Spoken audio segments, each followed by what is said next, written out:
adha, and they're related to each other by the literal word meaning of the word man is favor, by reminding people that you've done them a favor, by expecting a favor, by thinking that you've done someone a favor, by expecting favors in return.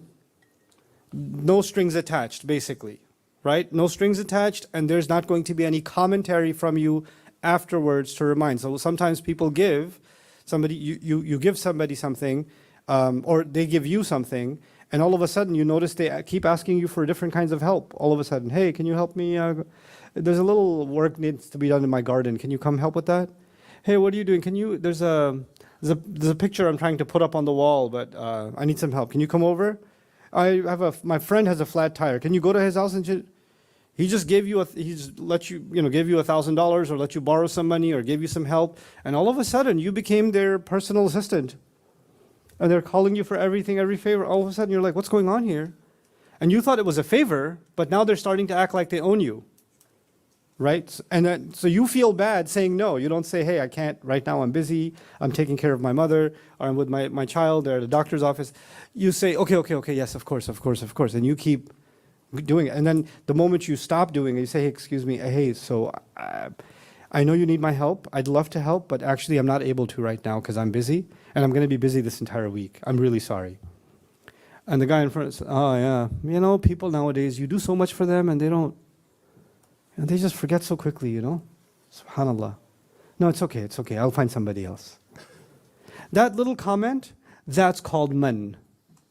You leverage the favor you did for them, you remind them of it, either by words or by unspoken even, just kind of putting pressure on somebody because they're under your thumb now, because you helped them in some way.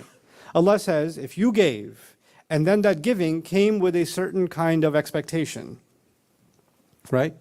This applies in families, friends, this applies even in Islamic institutions. Somebody decides to write a huge check for the masjid. They wrote 100,000 pounds and they give it to the masjid for the sake of Allah. And after all the takbeers are done, the fundraising is done, they come afterwards. So I was thinking, next year, who do you have leading the Taraweeh? I have a suggestion. Oh, well, thank you for it. We have someone. Yeah, but I have a suggestion though. It's a pretty good suggestion. Now that suggestion is about 100,000 pounds heavy, right?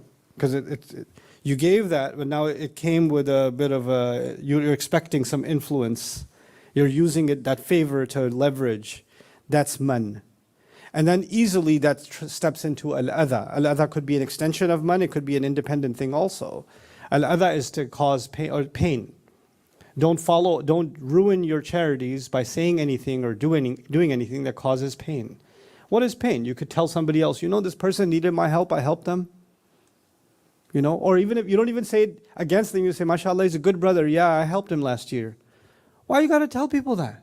Because you want to put that person down? You want to remind people how charitable you are and how poor and miskin. Mashallah, they're very successful. I remember when they were needing money.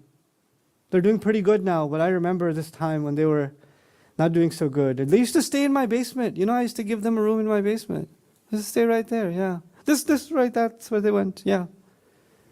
Oh, somebody became successful. Yeah, when he was younger, I gave him a job. What is that? This is man and adha. You're trying to put somebody down, put them in their place, remind them, or just release words into the world that cause others pain. Allah says this is no good. This will take all of your sadaqah and it will mean nothing in front of Allah. لا تبطلوا صدقاتكم بالمن والأذى. Then he says something even scarier. He says, كالذي ينفق ماله رئاء الناس.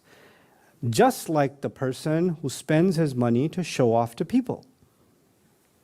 So now we know, in Islam, every man, woman, and child that's Muslim knows that when you do something for the sake of showing off, that means your intention is corrupt. And if your intention is corrupt, إِنَّمَا الْأَعْمَالُ بِالنِّيَّاتِ, all of our actions are based on what? Intention. So you do something to show people, it has no value with Allah. It has no value with Allah. But here's the fundamental. Intention comes before the action. Yes? Intention comes before the action.